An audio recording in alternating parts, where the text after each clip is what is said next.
So, 20 years ago, at this time, I was in the middle of the Iraqi Saudi Arabia desert, preparing for the first Gulf War. Um, Prior to that, I had spent a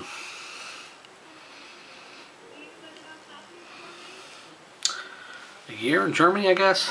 I don't know. I don't know how long I was ever in Germany, to be honest with you. But anyway, so I was in Germany. I had come home on leave. And that's when Iraq invaded Kuwait. I remember my sister waking me up saying Iraq just invaded Kuwait, and at the time I thought, who cares? And a couple of days later I started caring.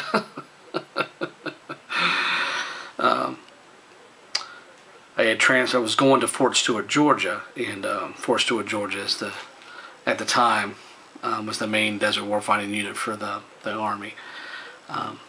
Which is weird because Fort Stewart, Georgia is like in the middle of a swamp, basically.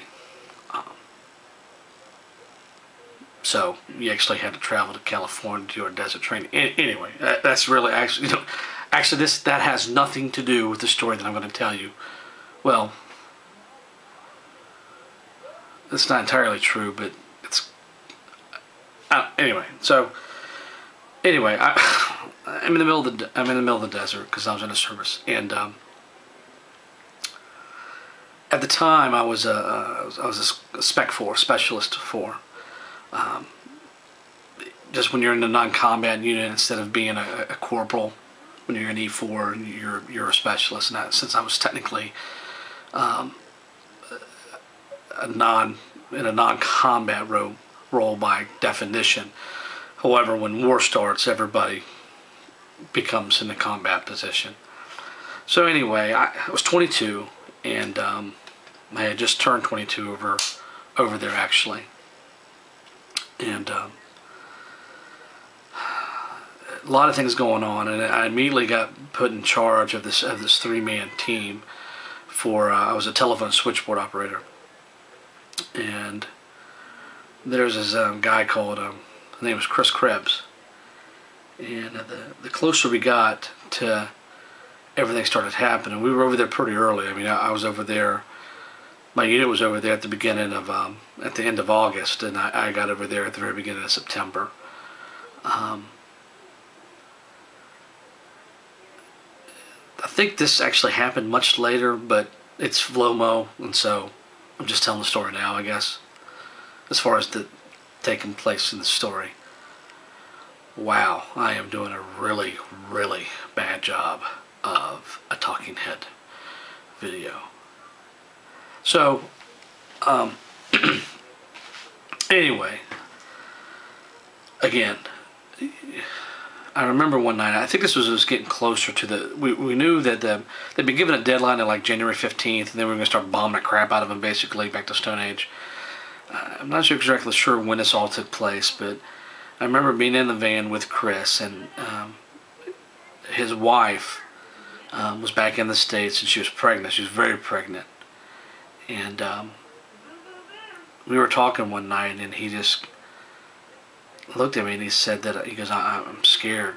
I'm scared to death. I'm afraid I'm going to die before I even see my baby girl. Yeah, the baby had been born. Wow. Worst story ever for Vlomo. So he had his wife had the baby. It just had the baby. Wow. I should start over, completely scrap this, but there's like some insane part of me that just wants to keep this as a record for, I don't know, badness. So anyway, Chris was talking to me. His wife had the baby, and he was telling me how scared he was. He was afraid that he was going to die without ever seeing his child. And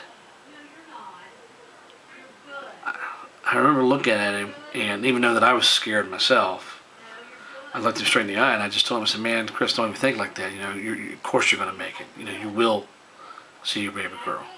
That's going to happen. I'll make sure that happens. You know, I mean, I'm 22 years old. I didn't know. I was scared crapless myself. I mean, I didn't know. We were out in the middle of the desert, out in the middle of nowhere. I mean, we were part of an advanced unit. So we're literally out there, you know, with other people and everything. But, I mean, I couldn't tell you where we were at. I wouldn't have a freaking clue.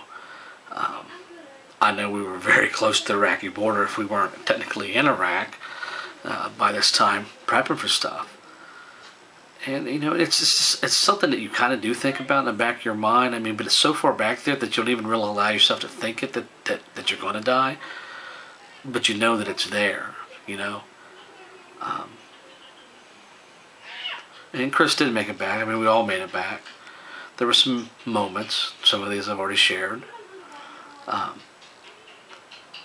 But for whatever reason, I started thinking about this. You know, in my head and how I originally planned it, it was going to be a lot more poignant and not as stupid as it has turned out to be. Chris certainly deserves more, and I think the story does too, but, you know, in life you roll with the punches, right? So, this is probably the worst story I've ever told, so, well, you know, there's still time, right? Wow. I really should just scrap this completely, shouldn't I?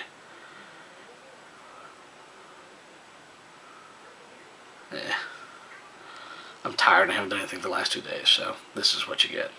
Bye.